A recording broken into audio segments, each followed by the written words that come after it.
Hello guys, நான் உங்கள் பாஷா. இது உங்கள் பாஷா டாக்கிஸ். துலாபரம் 1968 மலையாளத்தில் வெளியாகி 1969 தமிழிலும் வெளியாகி இருந்தது. மலையாளத்தில் தமிழில் நடிகை சாரதா நடித்திருந்தார்.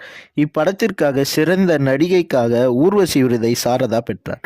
சினிமா ஆர்வலர்கள் பலருக்கு இப்படம் செய்த சாதனைகள் தெரிந்திருக்கும். ரொம்பவும் வேதனையான இந்த படம் பல சாதனைகள் படைத்தது.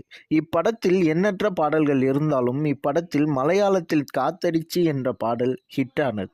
கடுமையான ரணமான மனதை கொடுப்பது போன்ற மிக மெல்லிய இந்த சோகப்பாடலை மலையாள கவிஞர் வயலார் ரவிவர்மா எழுதியிருந்தார்.